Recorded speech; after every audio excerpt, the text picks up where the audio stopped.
My name is Father Alexander Sherbrick, and I am the parish priest of St Patrick's in Soho in London, where I have been since 2001. Some 4 years ago, I went to Arundel Cathedral and I saw an exhibition there of Eucharistic miracles, and it was fascinating, it was beautiful, it was very well portrayed, and it reintroduced me to something which is very important in our Catholic life.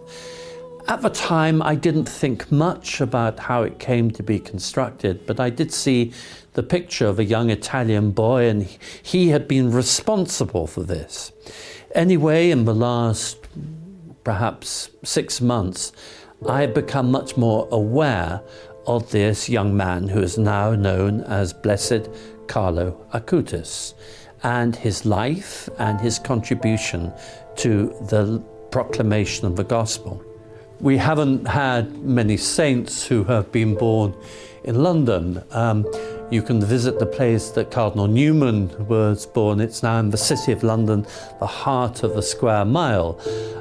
Obviously, many of our martyrs were probably born in London, but recent times, not many saints. Carlo was born in London. He was baptized on the 18th of May in the church of Our Lady of Dolours in the Fulham Road. He didn't live in London for very long, perhaps only 6 months, and he never returned to London. As part of this journey of promoting Eucharistic adoration at St Patrick's, I was given the joy of being able to speak to his mother on the telephone. And as you look at his mother, I think it's extraordinary. Two things. First of all, this was a woman who said, I hardly ever went to church until Carlo started to take me. She now goes every day, prays the rosary every day, goes to adoration every day. And I thought, how extraordinary to see how this young boy had evangelized his mother. The second thing that really struck me is how she speaks very beautifully about how she wants Carlo to come back to London, where he was born, to speak to the young people of London, to speak to the young people of St Patrick's at Soho, but also to speak very much to the Anglosphere. So his mother speaks of how she really feels that from heaven, Carlo is asking for this to happen. Carlo was born in London because my husband was working in a merchant bank. And Carlo, of course, after 1 year that we have got married in 1990, in 1991, Carlo was born the 3rd of May of 1991. So in a certain way, he had a special connection with London. And also because my mother-in-law is half English and half Polish. So the fact that she's half Polish and half English is also a further connection with these two big nations. Cosa ne pensa del Beato Carlo che torna a Londra, incontra i giovani di Soho e dà loro speranza e gioia per il futuro? Carlo was a witness of God, you know, of the love of God. So he witnessed the love of God in his life. So it's a hope, it's a sign of hope, because we have to understand that we have been created for God. So to understand this in our life means to become happy, to become a realized person. And this is the secret.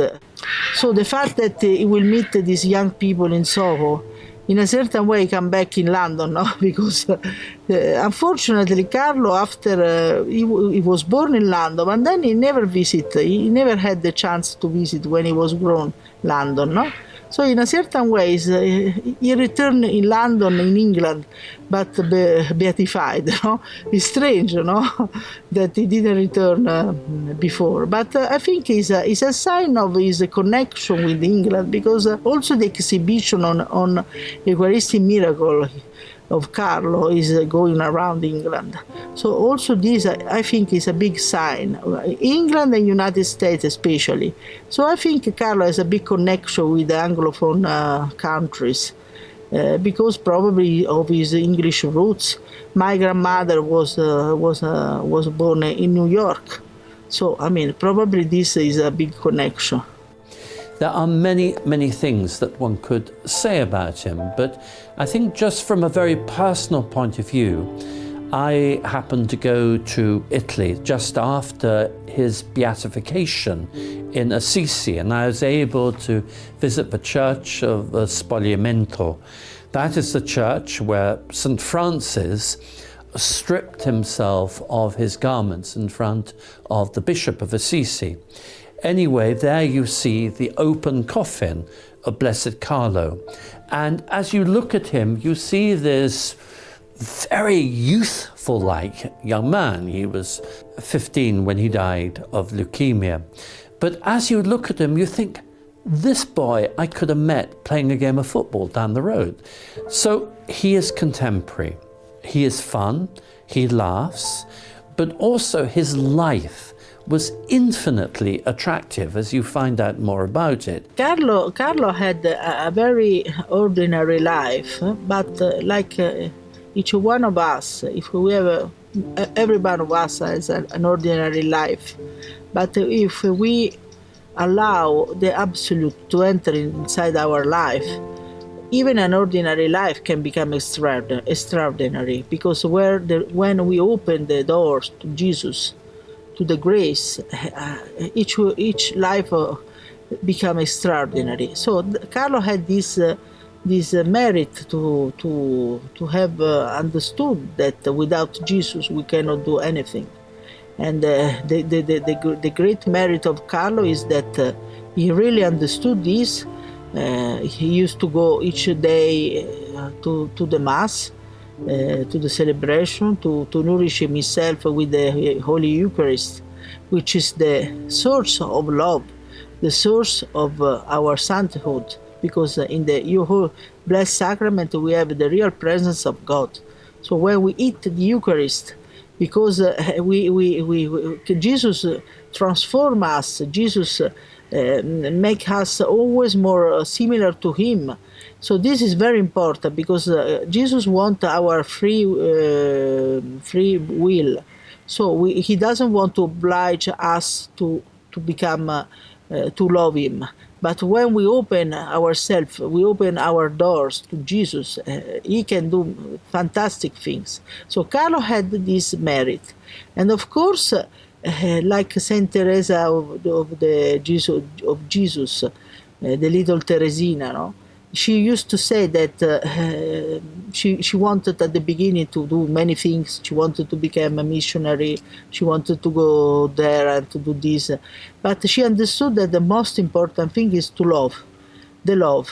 Everything you do, if you do loving, is fantastic. So Carlo, in a certain way, was a disciple of this saint, this little saint, Teresa. And understood that even the most, normal things, if you do loving, with loving God and loving our friend, our brother and sister, so everything can become really extraordinary. So there was something incredibly human about him. But also, of course, what is so extraordinary about him is that this young boy has brought many to know the love of God.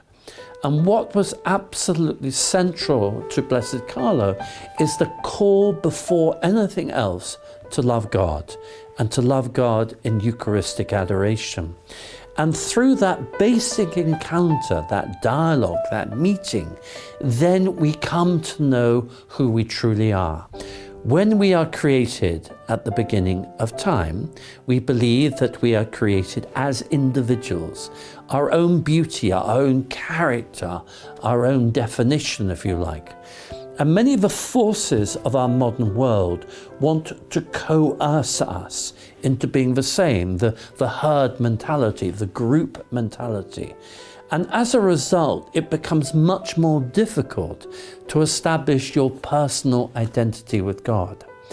It's rather like when you look at fashion. I live in Soho, and you see fashion all the time. It's fascinating, but there's always a sameness. There's nothing particularly unique in how people dress.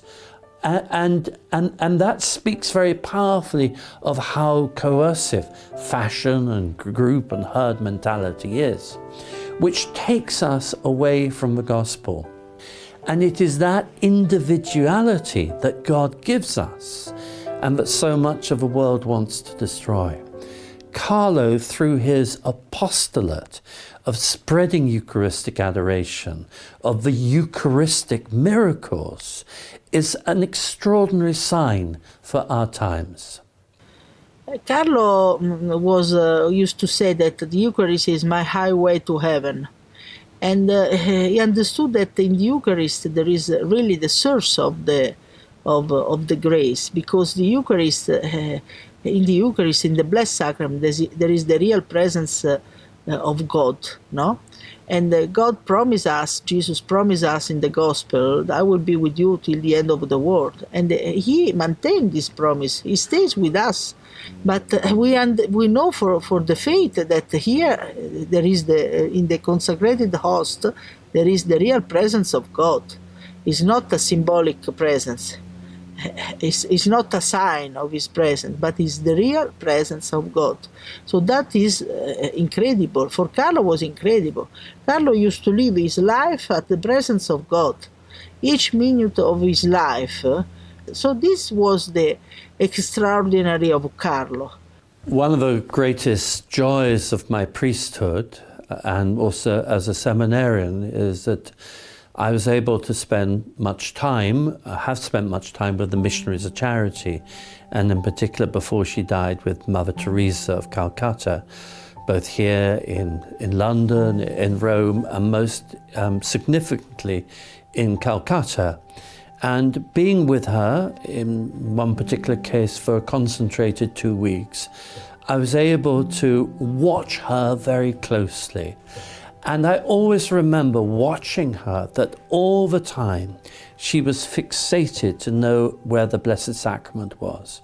If she was going to a church that she hadn't been to before, if she was going to one of her homes, if she was walking through the main house in Caliga, she would always stop at the Blessed Sacrament.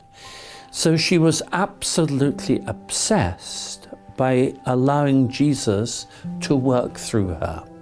And therefore, when we look at the work of St. Teresa of Calcutta, we see a deep synergy, if you like, between the caring of the poor, the poorest of the poor, and the presence of Christ and the Blessed Sacrament. Blessed Carlo is another example of St. Teresa of Calcutta. What I see in him, I see, and we can see in so many saints in the life of a church who have had a deep Eucharistic spirituality.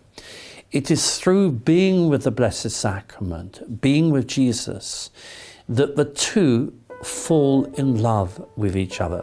Christ has already fallen in love with us, and we are called to fall in love with him.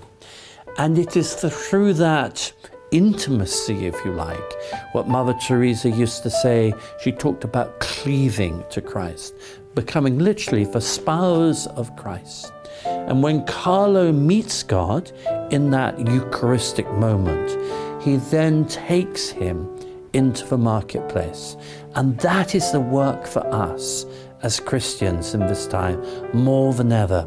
We often speak about thirst and hunger. Yes, most certainly so.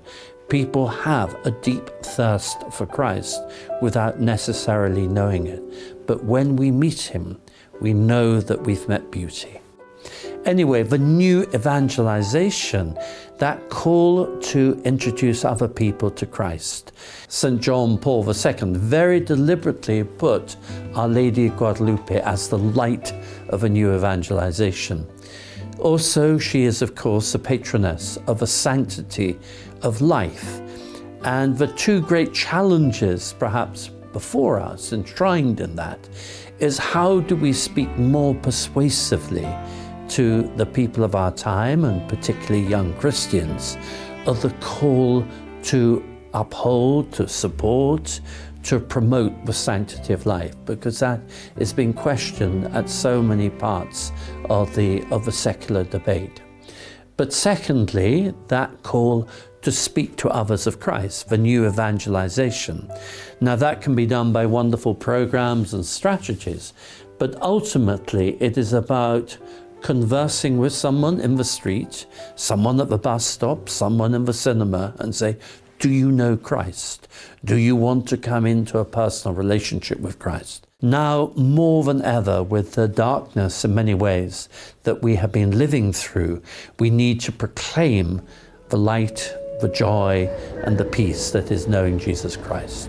Carlo is a big witness of this in this time, especially because he is an influencer of God in a certain way. It's a time where there are a lot of influencer how to dress, what to eat, what to hear in the music to hear. I mean, a lot of important things. I mean, I don't want to criticize, but not essential. And Carlo, in a certain way, is essential, no? He said, first God, no? Not me, but God. In Italian sound, non io, ma Dio. So it's very important. And it's very important to put God at the first place in our life. And when we put God after all the things, so we forget that God exists. This is a failure existence. Is a failure in our life because we have been created for God. So to fulfill our mission, the mission that God since the beginning for each one of us is to love God overall. This is the most important things, and to do this means to be a happy person. Because life presents a lot of there are a lot of illness, problems, and the dead, unfortunately, still is here. But looking at Jesus, we understand that everything is for the future. No, it's a very short time we have in the earth. No. And what is important is really to understand that we have been created for something else. We have been created for the eternity, for the infinite, not for the definitive word. So to understand this means to become an happy person.